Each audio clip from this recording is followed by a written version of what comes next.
where no one has gone before. Boom, bitch! That's what I'm talking about right there, like boom! Lieutenant! Sorry? The Orville, Sympathy for the Devil. Written by Seth MacFarlane. Read by Bruce Boxleitner. Since its debut, Star Trek fans all over the globe have fallen in love with the Orville. From its optimistic view of the future, to social commentary on issues that we deal with on a daily basis, to the bright uniforms and technology and appearances from Trek alumni, both in front of and behind the camera. The Orville has been filling the large hole left behind by 90s Star Trek and all of its glory. Now entering glory hole. No, Bortus, it's... Sir? It's fine, forget it. Before its launch, the Orville was touted as being a Star Trek-style comedic parody along the lines of Galaxy Quest, and eager fans of Seth MacFarlane were surprised to find out that the description couldn't have been further from the truth. Yes, the Orville has its share of dick jokes and one-liners, but otherwise, it's a serious homage to 90s Trek and Gene Roddenberry's vision. It feels like Star Trek, it looks like Star Trek, and even though it isn't Star Trek, it's totally Star Trek. The Orville takes place 400 years in Earth's future, and though technology is as advanced as you would imagine it would be, people are still people. That's one of the main reasons the Orville has gained such a huge sci-fi fan base in such a short period of time.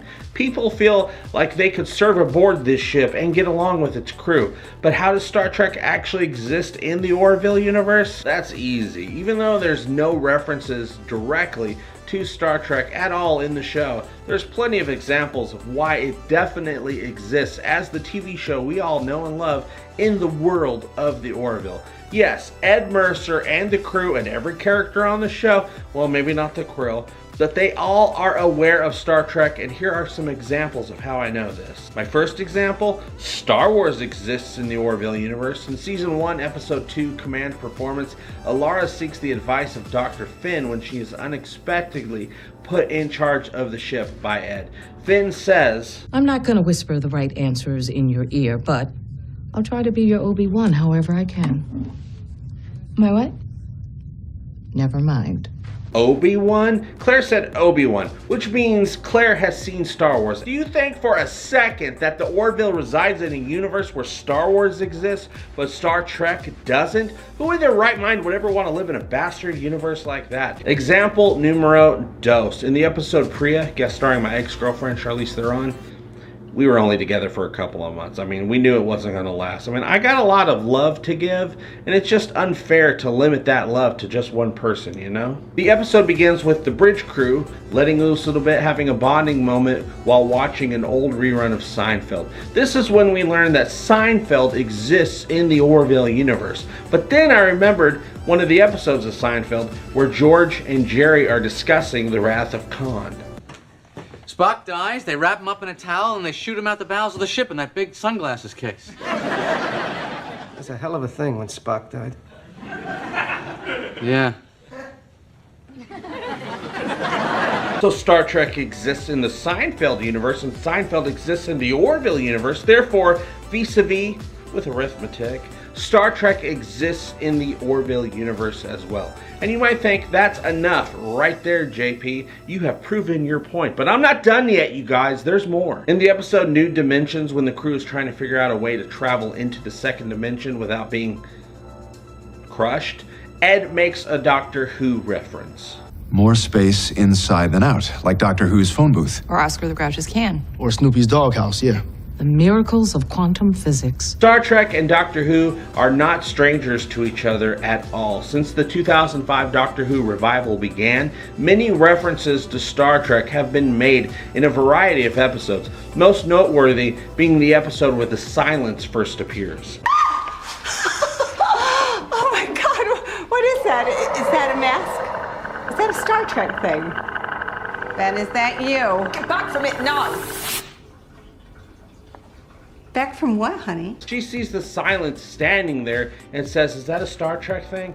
Boom! Star Trek exists in Doctor Who, and Doctor Who exists in the Orville. Therefore, Star Trek exists in the Orville. And for extra brownie points, just a few years ago, there was an official Star Trek/Doctor Who crossover event approved by the BBC and CBS, put out in comic book form. It's called Assimilation Squared, and in the 6 or 7 part series, you'll follow the Doctor as he boldly goes on an adventure with the Next Generation and original series crews.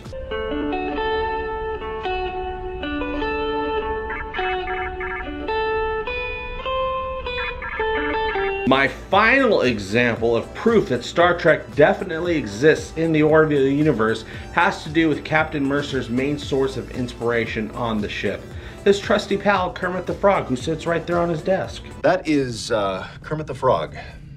I do not recognize the species. It's an amphibious life form from Earth. A leader I admire. Always keeps us cool in a crisis, inspires greatness in his people. So what can I do for you? Kermit the Frog exists in the Orville universe, which means the Muppets exist, which means Miss Piggy exists, which means Pigs in Space exists, and Pigs in Space is a direct spoof of Star Trek, the original series. And now another controvertible episode of Pigs in Space! Boom! Case closed, Your Honor. No, I'll hold myself in contempt of the court. Hey, I wonder if Yaphet also thinks it ain't easy being green. Why are there so many songs about rainbows? My question is, we've seen that the characters on the Orville have watched Seinfeld. So if Seinfeld exists in the Orville, and they've made references to Star Trek on Seinfeld, does that mean that the Star Trek TV series exists? Somebody please escort them.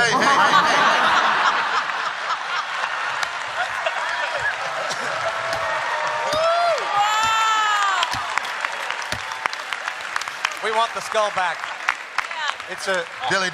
It's a very good question, and it's one I thought about when we were writing episode 3, when Claire says, "I'll be your Obi-Wan," and I don't think there's any way to answer that would be satisfying to anybody. That's why I asked it.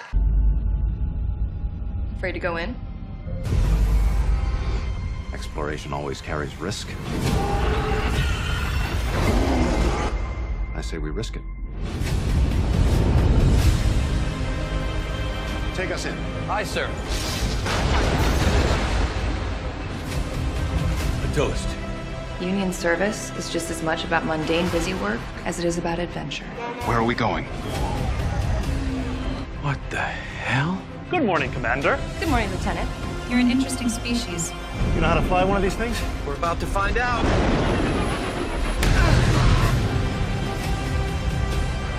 I now command the full might of Krill. Just wipe them off the face of the galaxy. Just let me shoot you!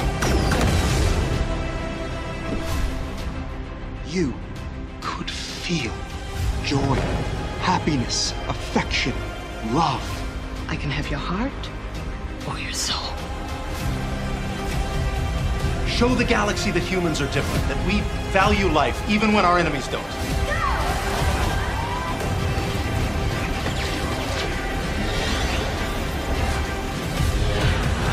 Just hit the button before you hit the ground. Good luck.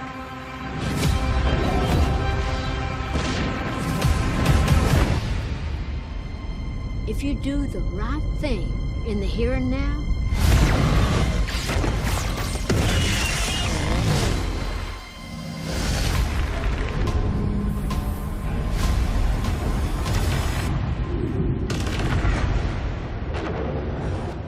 the future has a way of taking care of itself.